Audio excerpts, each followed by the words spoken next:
really good in English. Okay, so around data visualizations, jump in straight away. I want to show you one of my favorite visualizations systems. This is called the Chernoff face. I don't know how many of you have seen it before, but it's very simple, which I love. All you do is you connect a variable or a set of variables to something, one of these features of the face. So the size of the smile, whether the curve goes up or down, the size of the eyes, the eyebrows, this type of thing. And you can get a very readable generalization of a data set.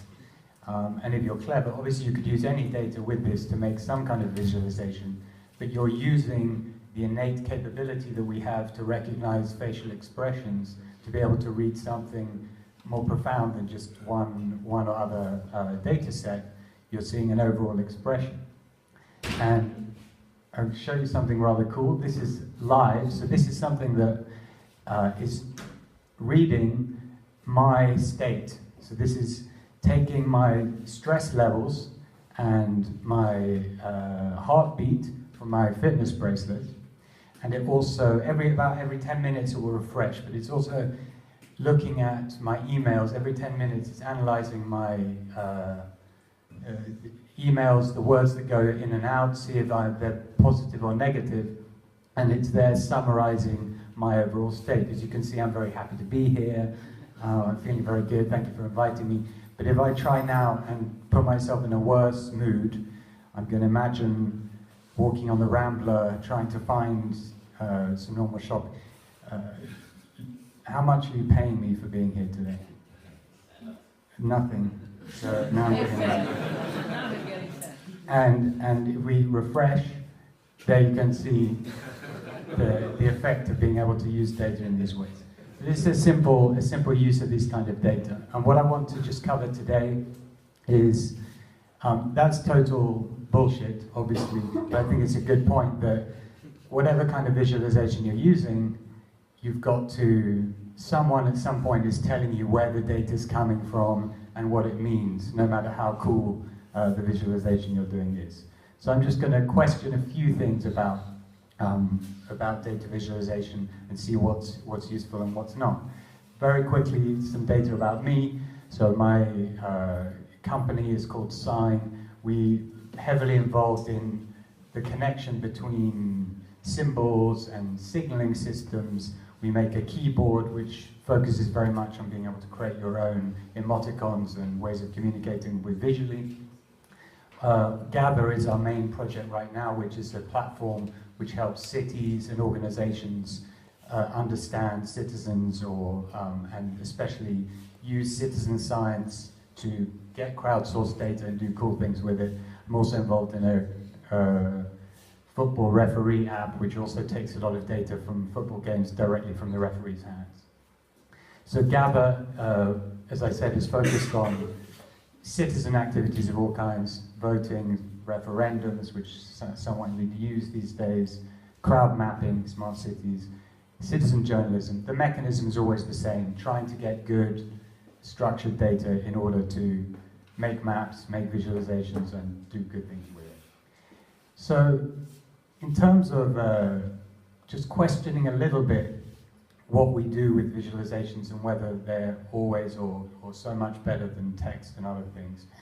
I'm a fan of text and language for one thing, but the other thing is one way or the other, there's always a metaphor there, no matter how scientific you think your graph or your visualization is. It's always slices of cake, racing lines, something's moving about in some way or other. And yes, it's true that we have very great visual recognition and we recognize patterns. But let's remember why we have that great pattern recognition. Our pattern recognition is greedy. We throw meanings and narratives into things immediately, whether we like it or not. You know, if you make something into big blocks, that's how we're understanding them. Yes, we're remembering them, but you know, people in a certain category aren't a big block of things which can fall over or get people in trouble. I don't know what this is about, but trolls aren't a piece of cake. You can't consume it. Here's an example of how that kind of plays out. This is not a visualization, obviously. This is the referendum to make Hitler Chancellor of Germany, and we're super abstract here, but the yes is like a nice central big circle which you're supposed to go for, and you can see the no is over on the side, and we're not really supposed to vote no. So even if you're using abstract shapes, how you frame them is always still going to make some kind of an effect. So the real action stuff is usually going to be there, implicit or otherwise. It's the metaphors, it's the scales, it's the labels, and what a lot of the time we forget we're doing when we make a data visualization is there's usually an awful lot of text and labels on them. And if you take the text and labels off, they don't make an awful lot of sense, or they look exactly the same as something else. So while you could make the argument that there are these different categories of things, and there's infographics and data visualizations and cartoons, in reality, either a story is being told, which you can see immediately, and in this case, this is an old one, it's some kind of an infographic, right? It's not coming from a data set exactly, but Russia is some big octopus and is bearing down on other people in Europe. It's telling a story which we immediately recognize and understand, and it's some kind of expression of an opinion. Here's another way of visualizing data, which I think underlines how much knowledge we bring to the table. Again, when you're saying you can understand it so easily, that's usually because we're bringing, or someone's bringing a whole lot of knowledge to what they're looking at. In this case, I don't know how to read all this stuff, but if you're in the world of this military general, every one of these data points, which is on his badge, would obviously, you'd be able to read that and understand that he was in Korea or here or there, or maybe he wasn't somewhere else. We've got his label. He's a walking data visualization right here. We can see what kind of general he is. And it just illustrates how very often we are really filling out the data visualization with our own background knowledge, and that knowledge may or may not be good. Here's one I think is a really good example of walking that line between using a metaphor, something to bring home the meaning of a visualization. This is deaths in Iraq, and obviously it brings to mind the image of blood and dripping, and you can also read it and understand more about the issue there. But a lot of these visualizations we see out there are using metaphors inside them, more like this one, where you've got some big fish jumping around in the sea or getting bigger and bigger, and one of the metaphors works, but not all of them necessarily do. So that leads me to some areas where I think it would be great to use more data visualizations if they are so good at communicating information in a understandable way and quickly. Then wouldn't it be great if we start seeing them in places rather than just making points on Facebook? It would be great to see them in things which really affect people's lives a lot, like understanding the small print in credit card applications and all these other kind of areas. That's where I think there's some real exciting stuff to do with data. Really take this open data and draw a picture which shows how many unhappy people there are at the end of this story. Here it's just saying, yeah, we've all been through this, we know what this is about. But the area which I'm most interested in is avoiding looking for simplicity in visualizations or any other use of data. This kind of middle area of maybes, and letting data visualizations be honest. If there is complexity, then let it be so. So chaos, how do you visualize things which don't have an obvious solution, don't paint an obvious picture, are intractable, are problematic. A lot of the problems and situations which we need to understand, and everyone needs to understand now, look a lot more like this than they do like a bar chart.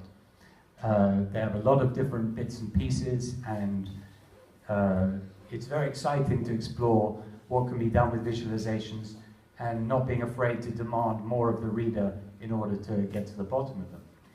you can say that people won't get it and they won't like it and they won't share it, so we've got to make it sexy and pretty and easy and fun. That has a cost. And anyway, who's not going to get it? Is it the same people who, when you ask them about what rule is being used in the home leg of this or that or the other, they can immediately explain that the goal difference used from the league does this or that or the other. If you can get interest, if you can get engagement, then it's okay to be boring if the boring is what's going on and what needs to be revealed. Don't necessarily need to dress everything up in sexy ways. I am very much agreed with everyone who's been talking today about the fun stuff, the cool stuff. Is this going to work? No? Yeah. So here is an example of what we do. It's a mock-up of an app and visualization for Football Club Barcelona, and it's just in order to connect the junta with the socios in order to make informed decisions and have a channel, so you can call it voting or consultas or whatever you like. But the fun thing here is that by using data which asks deep questions rather than just looks for binary options, at a meeting of such a junta, you're able to ask questions to the data. So I can say, in this case, let's say one of the possibilities, this is for sponsorship on the shirt, let's say one of the possible sponsors raises the amount of money they're offering. I don't need to do another consulta. I can check out which people said that the amount of money offered is the main criteria, and recalculate and see things like that. It may seem small and boring, but it's fundamentally really exciting to be able to include a collective like citizens or like members just by asking the right questions and being able to figure out and really listen to the texture and deep quantity of what they do. Here's the Chernoff face. This is real. This isn't. This really is connected up. And here is a Chernoff face summary of how the supposed socios feel about each one of the options there. And that's the kind of thing that we can really do cool stuff with. I'm also gonna try and get. Okay, sorry about this.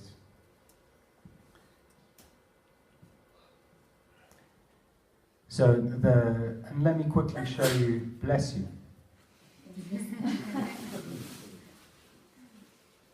And here is another example of this with a project we're working on called, let's see, this guy loads, Veos del Baris, and it's really the same idea that visualizing ceases to be something where we're trying to make a sexy chart of anything, and what you're aiming for with a visualization is so you've got your maps and you've got what looks like a dashboard, but again, the capability is to explore deep into the data and be able to do more than see who's winning and losing, and really explore where the different moving parts of a data set are, compare them and get into them. Okay, let me boogie on. So that would be the one kind of takeaway that I'd want to leave you with, is to let data tell the story, there's this option of, rather than looking for interesting data points and making attractive visualizations of them, aiming more to leave a space in which the data can express itself and be whatever it is, and whatever it is how it is. So we're applying that kind of principle in the projects we work around democracy tech, around data journalism, where we've been selected to do a project with some journalistic publications and Google to improve the metadata around articles and provide that kind of transparency by having good data. And yeah, I wasn't really going to talk much of these other things except to point out that one other issue with data visualizations, and I haven't got this very clear in my mind, is that they, as mentioned previously by Ignacy, they don't say where something sits in, so they show something that's important. So here we can see this injustice, and you can see how extreme this problem or whatever it is. This is that they're overwhelmingly only white models. But we don't see where this whole graph sits in the world. And where would this graph, the problem of not being representative equality in all fashion models, where would it sit next to something like extinctions? So it's very often that using these data, wrapping them up as visualizations, that outside context of, as mentioned by Ignacy, I really agree with that, fails to show where it would fit, how important something is in general. Bless you, my child. And so good or bad, some things are more important than others. But this is just really a side point. But there's also something really interesting to look into or think about, is which direction data and visualizations, working backwards and forwards. This is something you see happening in American politics, that the idea at the beginning was you're a candidate, you have a bunch of things you believe in, a bunch of things you want to do, you present your platform, and then the people who support that, because they're some way or another resonate with what you propose, support you. Now, with all this fancy data stuff going on, what's really happening is the candidates are looking at what the data says about what people want, and then they are visualizing in their personality basically the sum of what those people want to see. And again, this is something that has its good and bad side. I mean, we'll see what's going to happen with that. But working backwards from what you want to say often leads to things which, whether they're data visualized or not, are just telling a story, and it wouldn't really matter if it was done in text in another way. And as I said, we're really excited about just connecting databases up to visualizations which concentrating more on the scales, making them be able to show whatever they show and let them breathe like that. So I leave you with Donald Trump. I mean, what else can I do?